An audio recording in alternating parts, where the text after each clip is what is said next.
please welcome Mr. Azim Jamal.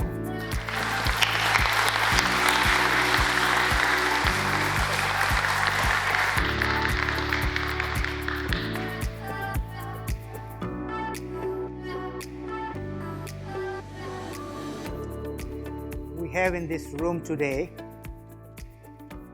people who have worked very hard in their life, in their businesses, saved money, tried to cut corners to manage their budgets, and then donate generously. Give them a big hand.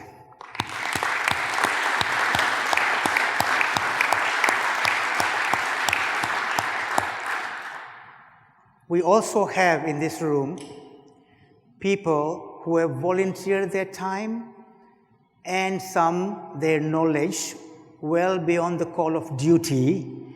And for me, time and knowledge is also very valuable, so we also give them a big hand.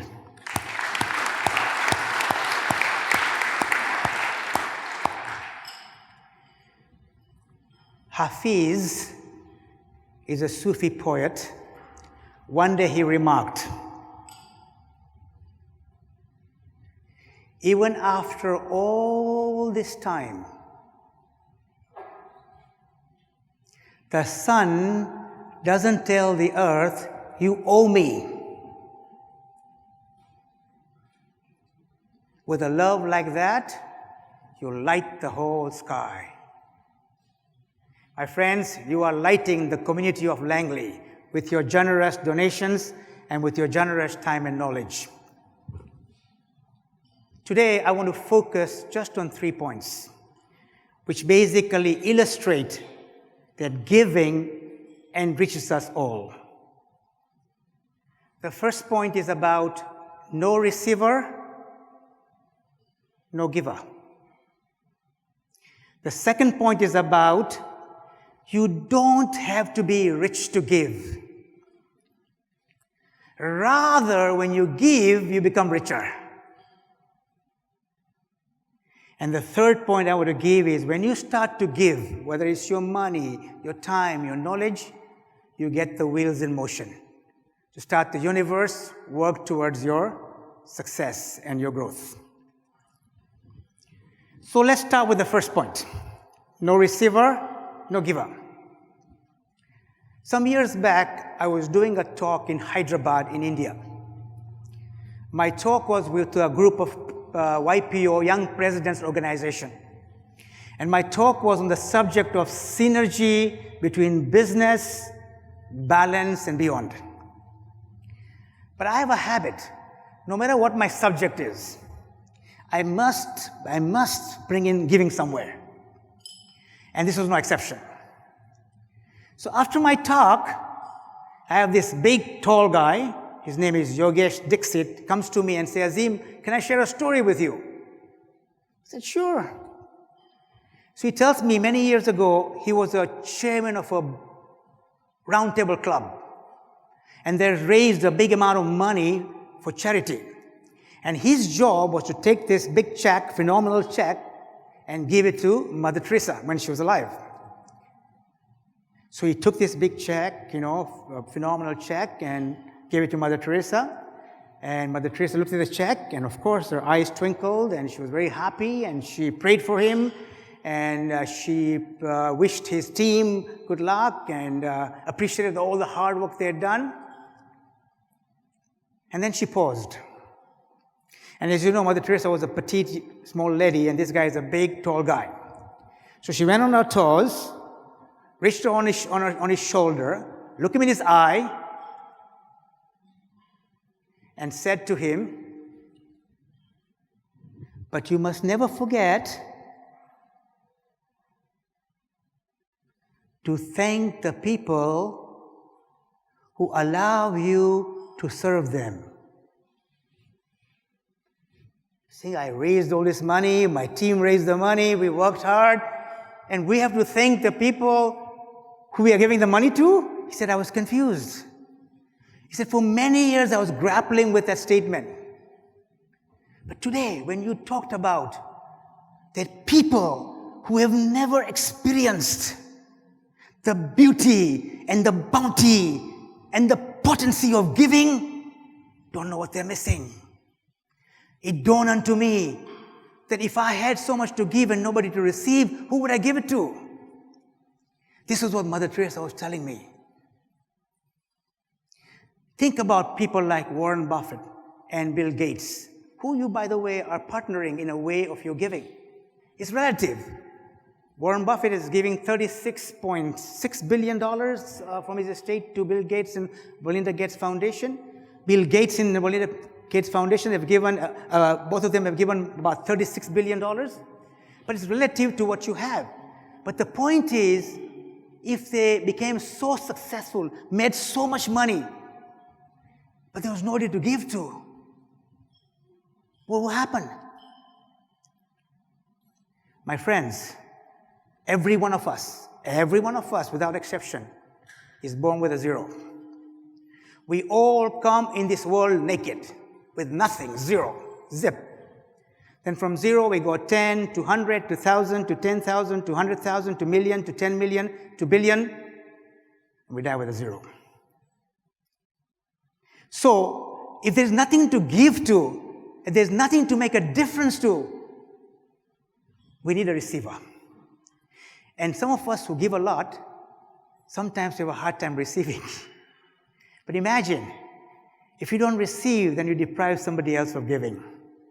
So there is a giving in receiving, and there's a receiving in giving. It's a dual kind of thing, and Khalil Gibran says it beautifully. He said, look at the bee and the flower.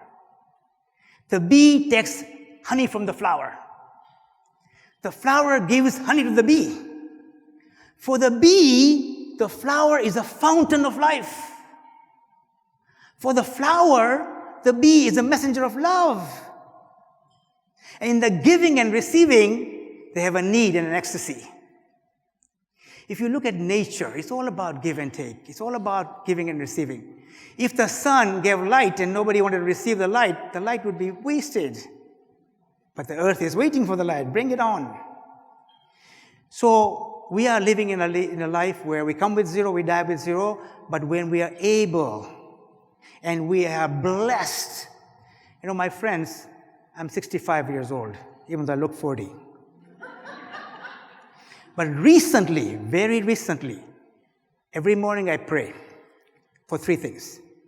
And these are not earth-shattering things, they're simple things. But knowing those simple things, and I've known them for years, is one thing. It's here. But when it comes to here, and you experience it, it's a different ballgame. And these 3 prayers have changed my life. It's made me so liberated and fearless. What are these 3 things? I wake up in the morning and I pray. Pray to universal energy, to God, to whoever you believe in. I say, I don't need I'm not interested in fame. I don't want any fame. I don't want any credit for what I do. I don't want any recognition. But please give me impact. Please give me the ability to make positive impact in the life of others. Let somebody else get the credit. Somebody else get recognition. Somebody else get fame. I don't worry about it. And that little statement has been so powerful, it's not even funny. I go on a flight, I sit on a flight, and somebody sits beside me. Guess what? Looking for impact. And she's got the right guy, or he's got the right guy. When I travel 6 months a year, my wife is sitting there. She can vouch for it. I'm 1 month home, 1 month away. Okay? So when I come back to Vancouver and nobody calls me for some kind of voluntary work, I get nervous. Why aren't they calling me? What's wrong with me? But if somebody calls me to do some voluntary work, I'm excited because I get a chance to make an impact. So that's the first one. The second prayer I say is, I'm taking from one hand and giving with the other. As long as I keep giving with the other hand, I keep receiving from this hand. But more importantly, I'm only a vessel. I'm only a conduit. I'm not the giver. I'm just chosen to give, and I'm very, very thankful and very, very grateful that I get a chance to give. Because I believe all of you sitting in this room are blessed. You're chosen to give. Some people have a lot but cannot give. Some people cannot give because they don't have anything. But you have a lot, whether it's knowledge, whether it's time, whether it's money, and you're able to give, that means you're chosen. My friends, richness is not defined by how much you have. Richness is defined by how much you give. So a poor man who gives a lot is very rich. And a rich man who cannot give is very poor. Close your fist. Just close your fist. Don't hit anybody. Now, if I give you something, can you receive? You can't receive, right? Now, open your fist and give. And if I give you, can you receive? So, the more in the flow of giving you are, the more giving flows through you. The more in the flow of abundance you are, abundance flows through you. A cow which stops giving milk cannot create more milk. A tree which has a fruit and nobody takes it, it falls down and rots. A river which stops flowing stagnates, dies. So when we stop giving, we stop creating. When we stop giving, we stop innovating. When we stop giving, we stop having. When we stop giving, we stop finding. When we stop giving, we stop receiving. My brothers and sisters, when you stop giving, you stop living. You're dead. We are born to give. We are hardwired to give. We have an innate need to give. And when we suppress that, we suppress our potential. We suppress our gift. We suppress our calling. And when we give, we enrich the people we give, and we enrich ourselves. I went to one of the poorest countries in the world, Tajikistan, to work with a company called Pamir Energy, whose role was to put warmth and light in every household in Gorno-Badakhshan. Very poor families. They cannot afford the light, they cannot afford the warmth. But this company does it for them. And I went there, but you can only fly to Dushanbe, not to Korog, where I was supposed to go. From Dushanbe to Korog, you have to go by helicopter. But if it's a fog, you can't travel by helicopter, so you got to go by car. We had a 12-hour ride to go from Dushanbe to Korog. It took us 19 hours, 4 flat tires on the way. The roads are very treacherous. The 4th flat tire happened at 3 o'clock in the morning, pitch dark. And we had to be in Korog in the morning. And we are stuck. So this driver goes to an unknown house, small house, and knocks at the door, hoping that they will come and give us some light and we can do the tire. Guess what? Everybody wakes up.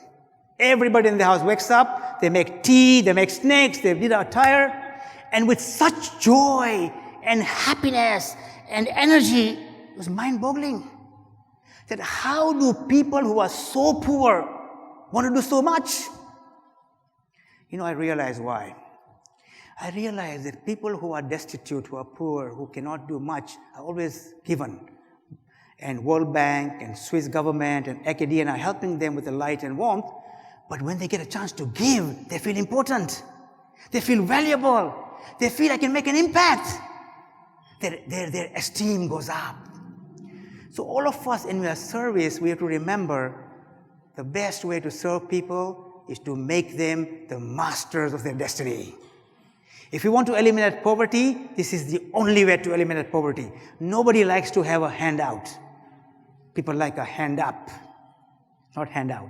And all of us are playing a part in giving a hand up.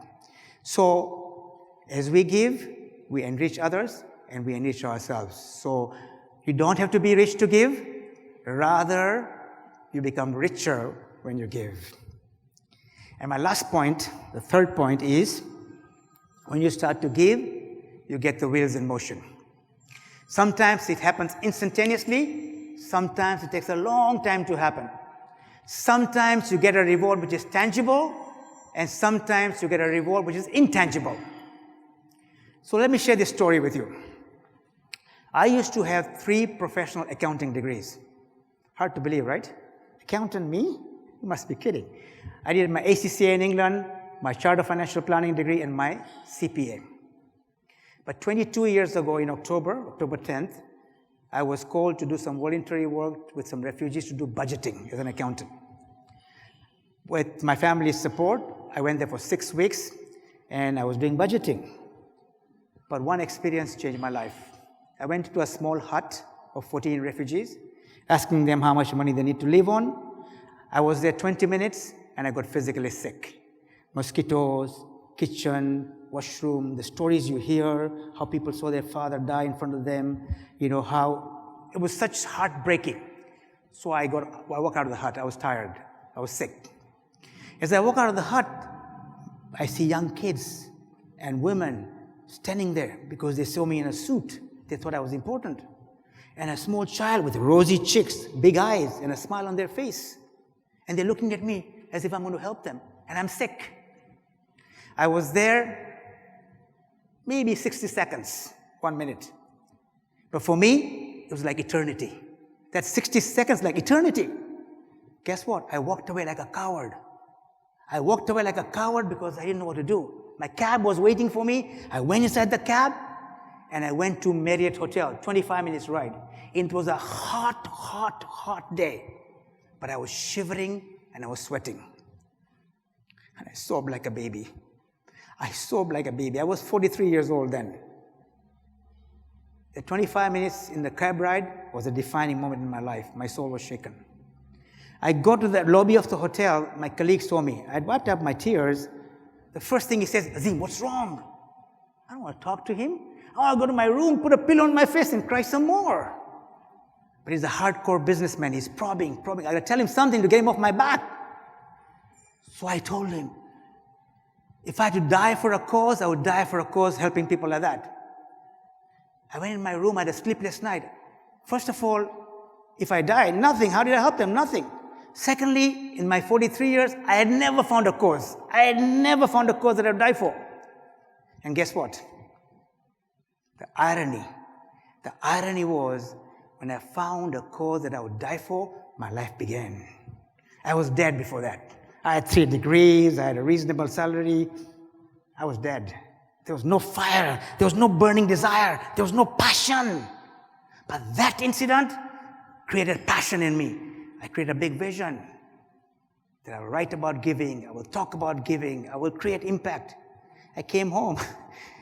My family is saying to me, my son is 3 years old, my daughter is 8, how are you going to support them? So my wife said that the only condition I'll allow you to change the career if you don't sell our accounting businesses. And thank God I listened to her. Because if I didn't, I would have been bankrupt. The first year I spoke 185 times across the world, not just to Chilliwack or Abbotsford. I went to Paris, and I went to Dallas, and I went to New York, and I went to Sydney. Didn't make a penny. In fact, I was spending my own money. Second year I spoke 187 times, zero money. I wrote my first book, 10,000 hours, 5 years, couldn't put a book in the bookstore. One day, my book was out, 7 Steps to Lasting Happiness. My vision was to sell 5.7 million copies. I go in the Chapters bookstore in Richmond, where I stay.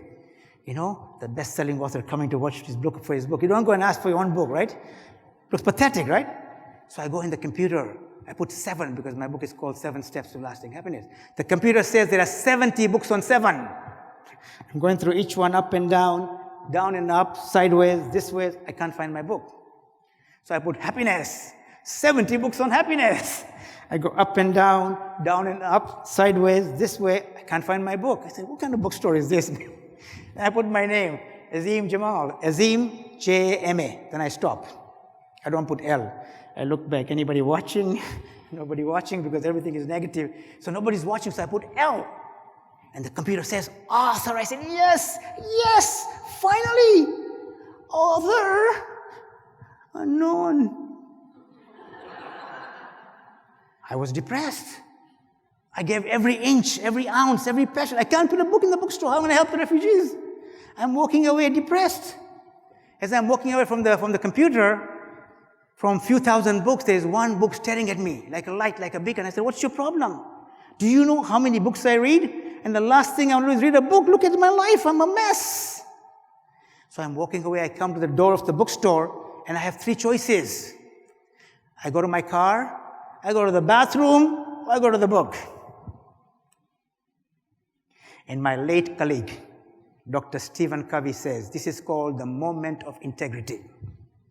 It's called the moment of integrity when lives change. So in that moment of integrity, I went to the book, but I said, I'm not going to read the whole book. I'm just going to read the introduction. So I pick up the book and read the introduction. The story of a guy who goes to Second World War. He comes back from Second World War and he's selling life insurance. And guess what? After World War II, nobody's dying, so nobody's buying life insurance. So he's going broke. He's going broke. His wife ditches him. His kid ditches him. He starts getting drunk every day. It was so bad, he had lost everything. And one day he was walking in the month of November in Cleveland, USA, in the cold weather with $30 in his pocket. And he comes across a pawn shop. And he sees a tag, a small tag, on a revolver for $29. He takes out those three $10 bills. He says, I buy the revolver, buy a bullet, and kill myself. Go to my dingy apartment and kill myself. But he says, I don't know what happened. Maybe I didn't have the spine to go in the store. And I kept walking. And I came across a library. And I went inside the library. It was warm inside the library, cold outside. So I wandered and came to a section on self-help motivation. I picked up a book. And I liked the book. So next day I went again to read a book. And again, went to different libraries, kept reading books and books until I came across a book by W. Clement Stone called Success Through Positive Mental Attitudes. And he loved the book. So he met W. Clement Stone, he got a job as selling, and eventually he became an editor of the company, and he wrote his first book. Now, tell me, my friends, look at me, I travel the world, I was an accountant, I have a good network, I can't put a book in the bookstore. This guy wants to commit suicide, has $30 in his pocket, no family. How many books will this guy sell? One to his cousin, one to the library, one to himself? Have a guess. He sold, when I read the book, 36 million copies. He wrote 20 plus books in 20 different languages. Today he's sold 50 million copies. His name is Og Mandino, and the first book he wrote was called The Greatest Salesman in the World. Sold 10 million copies. Now why am I sharing this story? What is the universe telling me? Azim, you're complaining. You gave every inch, every ounce, every passion. If he can do it, why can't you do it? I ran home to my website and I put a quote, when the night is the darkest, dawn is the closest. Things still didn't change. I still struggled. I still struggled until my fifth book. I've written 8 books now. My fifth book was called, which you'll get a copy tonight, The Power of Giving. Harvey McKinnon, my friend, and my co-author, we wrote this book and we said, nobody wants to publish. Who is Azim? Who is Harvey? Nobody knows us. And to publish a book, printing and pay your money after publishing 4 books, which are still sitting in the garage, you don't want to do that. So we did a download, free download. Free download, 35,000 people downloaded the book. And they started giving us comments. Great book, inspiring book, life-changing book. I said, why, this is good. So then we self-published a book. We self-published a book and told the 35,000 people, please promote. Guess what happened? We beat Harry Potter. We have a caption on Amazon, Power of Giving is #1, Harry Potter is #2, and another copy of the Harry Potter, different edition, #3. Penguin from New York phoned us, we want this book. So they published a book in hard copy. Became #1 again on Amazon. They published in soft copy the third time, became #1 on Barnes & Noble. Then we won an award called Nautilus Gold Award for books that changed lives. And we never looked back. We never looked back. My point is, I started the journey, went to work with refugees, wanting to change their life, make their life better. Guess what the outcome was? In the process of making their life better, I made my life better. I do what I love to do. What I do now, I can do it in my sleep. I never carry any notes, any PowerPoint. I speak from the heart because this is my gift. This is my calling. I was born to do this. But I only found out this. I stumbled into it. When? When I went to give my time.